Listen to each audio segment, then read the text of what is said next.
Hello, this is Lisa Cernka. Thank you so much for being with me for the very first Insider Power Hour. We first have to do a little bit of housekeeping, and I wanted to talk about the Power Hour and why we're doing group visits. So here is the Insider Power Hour, our April 1st, 2020 inaugural group visit. And I want to welcome you all. Group visits provide an additional opportunity for you to connect with me, the team, and some guest experts and lecturers so that you can learn and add information in your toolbox to help you on your journey. So let's talk about what this is going to look like. So the first 30 minutes of the Insider Power Hour will be recorded, and it will be placed into the new university library. That's my learning library, online library, which you will all have access to as each presentation and lecture starts to be added. What would the format be? Well, it'll be a lecture style. Like tonight will be a lecture style on various subjects. We may do some lab review. The next new university project will be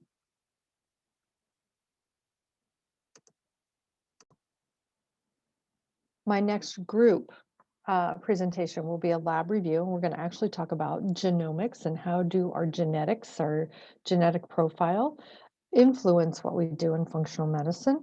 And then possibly questions and answers. As I get questions throughout the week from a variety of you, maybe some repeated questions or concerns, we're going to talk about it and have a kind of back and forth process.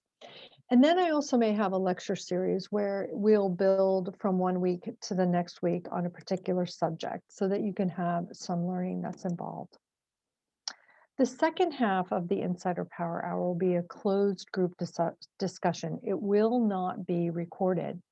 And this will be an active live discussion between each of you together as a group, a support group. I will moderate it, sorry.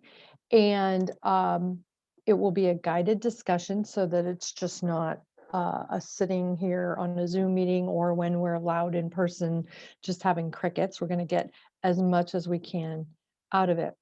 Participation is optional. However, it can be very insightful. Many of you have a wealth of information and experience, and oftentimes I wish I could share your experience and how you have traveled through your health journey to get to your goals, because you have some inspirational stories, and to share that would be a wonderful thing. So what are the rules? There's always rules, right? Be curious and open-minded. Everyone is at a different stage in their journey, so please be patient with each other. We are all students and we are all learning. I'm always learning, as you know, and no one has all the answers, including me. Emotions are welcomed and embraced. As you all are aware, some of you have been suffering with your current health concerns and symptoms for many years and have always had a roadblock in finding the help and the guidance that you need. And it can be an emotional journey, and retelling your story or sharing a triumph or a failure can be emotional. And I want you to know that those types of sharing are welcome here. But I do have a caution. Please do not think of terms in black and white, but in shades of gray.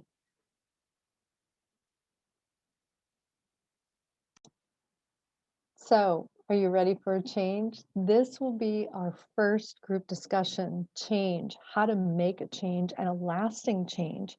We will certainly get into the nitty-gritty about that.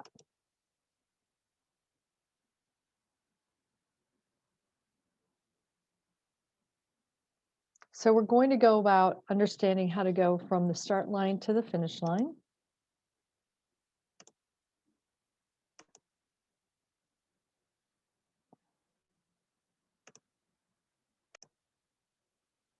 So these are the stages of change. And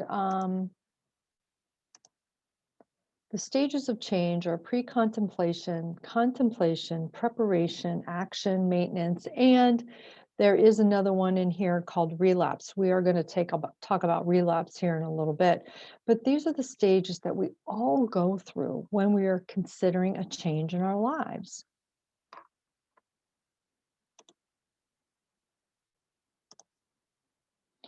And like I often talk about, when we are talking about rebuilding your foundation in functional medicine, it really does start from the ground up. And we'll go through each of these stages or steps to the top of having your permanent sustainable change. So first of all, we evaluate the stages of change. Where are we? Are we in these particular stages? And the first one is pre-contemplation. We used to call it denial, but most people don't even think they have a problem. They don't have a concern. They don't need to change anything. Everything's going quite well, even though they may be having some side effects by the way they're living. So this person describes it as it's not that they can't see a solution, they just don't see a problem with what they're doing. Um, this is important because it's really where we all start. And awareness, once we become aware, then we can move out of this pre-contemplation stage. So what might happen in a pre-contemplation stage? You might get an abnormal test result. You might have repeated hospitalizations. You may have been asked to make a lifestyle change, but you're really not seeing, I'll give you an example. Cholesterol. You know, somebody will get a cholesterol profile and maybe it's kind of borderline high, and they'll think, I'm really going to do anything about it. You know, my family has a history of it. I'm kind of predestined for this. I'm not going to change the way I eat. Diet doesn't matter anyway. I'll probably have to go on a statin. And that's the kind of talk that a person in the pre-contemplation stage will have. So are you in a pre-contemplation stage? You'll ask, I really don't see a problem. This is not happening to me. It doesn't apply to me. I see no reason for me to change. My weight may be going up a couple of pounds, but again, I exercise. I think I'm eating healthy, but I see no reason to change. And this one I love is like, why do people keep bringing this up to me? People keep telling me this all the time, and I just wish they would leave me alone. If you're hearing those kinds of things or thinking those kinds of things in your life, you may be in this pre-contemplation stage, and maybe you probably even know people in your own life that are like that. Next, let's go to contemplation. This is ambivalence. Um, I'm wondering if I might have a problem. I'm thinking about it, but I'm really not ready to change anything yet. This is kind of maybe the beginning of an awareness stage where you're thinking, I'm starting to look at it. And you may acknowledge that there is now a problem, but you're just not ready to make any change. I'll give you an example. Smoking. Maybe you have come to the realization, if you know of anybody, people who smoke will say, okay, I know smoking is bad for me. It's obvious smoking can harm me, but I'm just not ready to quit. I don't know how I will quit. So they're aware of the problem, but they're really not ready to do anything to take stages to create an action plan or make any lifestyle changes. So are you contemplated? Well, in the contemplative stage, you might have a problem if you're saying these kinds of things. I am just not ready to go there. I know I need to eat healthier. There are too many obstacles in my way. I might have a problem. Maybe I might. So now you're starting to move into some considering change, and maybe you're even starting to look at What are the options that I have that might fit into what I think the solution is? Then we get into preparation and determination. That's even before action. So we have to prepare, we have to get ready. And sometimes that takes a little bit of time as well. We've admitted that we have a problem, a concern, something that I need to change. However, now I have to start looking at what would happen to my life if I made these changes. Example, if you decided to go from eating the standard American diet or SAD diet, and you wanted to be transitioning to more of a plant-based diet or food plan, well, you might have a problem because you're the mom and you have to cook everybody's meals. And if your kids see a plate of broccoli on the table, they're going to fall on the floor and, have a temper tantrum. Uh, your husband may or may not want to be involved in anything green or of the rainbow, and he's a meat and potatoes guy. So when we get into preparation and determination, we're admitting that we have an issue and we have a problem and we have to make a change. We're just not sure how are we going to get there, and we have to start looking through all of the obstacles that might be going on. But this is really about taking you from like, we're going to take future action. We're going to go from the stop light, which were the previous steps, to the caution light. I'm ready to start moving forward, but we're going to look at all the final obstacles. And one of the things in here in preparation, I think that people have a affinity to get analysis paralysis, and you may have heard that term before. If you can't do it completely correct or find the proper way of doing it or have some sort of assurance that it's 100% successful, you may not even do it. You may not even consider doing it. So that's what this stage is about, is what would it look like and what are the obstacles that are getting in my way? I have a problem, but I just don't want to commit to changing just yet. I don't know how I'm going to handle it if my family doesn't go along with my new eating plan. I really want to exercise, but I'm not exactly sure where I can move minutes around in my day to do that and be consistent and get lasting results. But you're actually developing plans to change. And I like this particular graphic right here because this is actually showing us, it's kind of like the pieces of the puzzle of my logo, fitting pieces together and saying, okay, if I do this, will it fit into the picture? And then you answer the question, yes, I have a problem, but changing it, not yet. We have a few things that we have to get into place.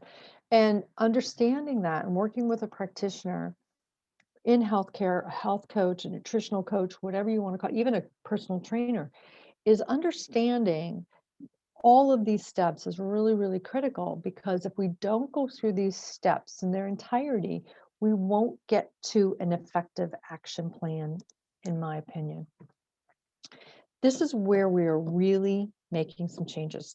This is where we are putting the plan together, and it is going to fit into your lifestyle. It's going to help you reach your goals, and that's really important. I lost my pointer. So this is the let's get going stage. This is, I'm ready to modify my behavior and change my surroundings. Someone in this stage, it's extremely obvious. They, to anyone looking at them, you can see how, hey, they're walking past the Starbucks every day instead of stopping into the Starbucks every day. And maybe your coworker is getting up and taking a walk at lunchtime and getting out and moving. So it's obvious, it's very, very real that when you're in the action plan. I just like this because it's like a takeoff. I don't think we have to belabor the point here in the action plan. You know you have an issue, you put together the plan, and now you're actually using the plan and you're making actual changes. So I often tell all of you when you start working with me, as soon as we start working together, I am always formulating a maintenance plan because what I want to do is as we are working through all of these stages of change, I am kind of pulling the things out that I need to know about you and how we are putting together the action plan so that it will fit into your life. But then to understand what needs to go into the maintenance plan so you can continue to support your ongoing progress. So if we go through all of that and we don't have a maintenance plan and a plan, when think of the maintenance plan, I think of this is a prevention for relapse plan. However, relapse happen, but that's okay because we're going to talk about that in a minute. And what is sustainable? What is something that fits into your life and something that has now become the routine instead of the action for change? So we are actually consolidating on the gains and preventing relapse, like I said. We're putting together an effective set of tools. So I talk about the toolbox a lot, your virtual toolbox. And it's important that you understand what's in that toolbox and how to use that tool appropriately. When do you need to pull it out and when don't you? So we know that meditation routinely on a daily basis is extremely helpful for stress management. But we also know that restorative sleep is incredibly important for our overall health. So, if one of those tools are put away and we have a problem in that area, we need to know how to pull the tool out that helps us with restorative sleep, when to put it in place. I hope that makes some sense. And that's my whole progress with you. The whole plan of putting together your action plan is to make sure that I always say I'm planning to put myself out of a job. But we all know that community, like these group classes, help us to stay on track, exchange ideas, and even add some new and updated tools into our toolbox to keep going on our forward progress. So I think we all know that when we get into the stabilized, I feel really good, everything's kind of clicking, it's not a great effort to keep this open, keep the progress going, is that we know we're in a maintenance stage. And when you say to yourself, I like the way I feel and I want to keep this going, you know that you're now in the maintenance phase. Relapses can always be a problem. Life happens, circumstances change, stress ramps up. Let's talk about the biggest relapse that we had and reset, if you will, in 2020 with our particular demands that were put on us in order to stay away from everything that was normal in our lives. And we had, a lot of us did not have enough tools or even the right tools, and some of us had no tools to go through that particular forced change. That's not what I'm talking about here, where this is a planned change that you and I work on together. But relapse can still happen because, again, like I said, life happens. Stages changes, stresses change, health changes, environments change, but we're always striving for progress, not perfection. And it's really important that you embrace your wins, which we'll talk about in our closed group meeting, and how you treat yourself when you've had a relapse, and giving you permission to understand that this happens, but how quickly you have recovered and pulled out your tools to get back on track. And a lot of you have shared those experiences with me. We've put together a great plan. You're feeling great. And then something has happened from the time that we met to our next visit, and symptoms have changed, health scores have gone up, certain symptoms have come back, and we have this conversation. And almost always, you tell me what you believe went wrong and what you believe got you back on track. And when that happens, I'm like, yay, because they get it. They got it. They understand you are now in control of your own health journey. So we always want to make sure you have a well-stocked toolbox and that it's very versatile, and to engage in the supportive community. And that's why I put these group visits together, because I thought they were really important for us to stay connected, to stay in the loop, and understand that taking the direct route is always the best way. And that is truly what I believe functional medicine does for you. A lot of you have come to me kind of on this bottom graphic where you're trying to get to your goal, but so many things and extraneous information is coming in, and you just keep getting turned around and turned around. And having this direct route is always the best, but change is a personal journey, and everyone is at a different stage. And that is the key, understanding where you are in those stages of change, focusing on recognizing it, and then moving to the next level, I think is really important. So, are you ready? A great way to know is to take a readiness quiz, which we will talk about in our closed group meeting. And a lot of you have done any intake with me, you have taken a readiness quiz. You may have remembered that.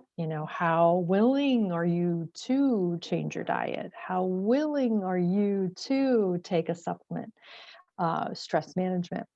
And then we use a tool like SMART Goals. And SMART Goals is a very systematic way of establishing a goal and the steps to get to that goal.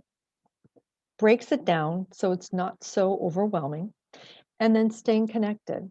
So staying connected in the group visits, and staying connected with the private discussion groups that we'll be putting together, so that you can always go to our like-minded community and ask a question, get some feedback, because that's really important, because not everyone in your life will understand your health journey and may give you some also very helpful, but maybe contraindicated or contradictory suggestions, which may confuse you back to this little indirect route to your health.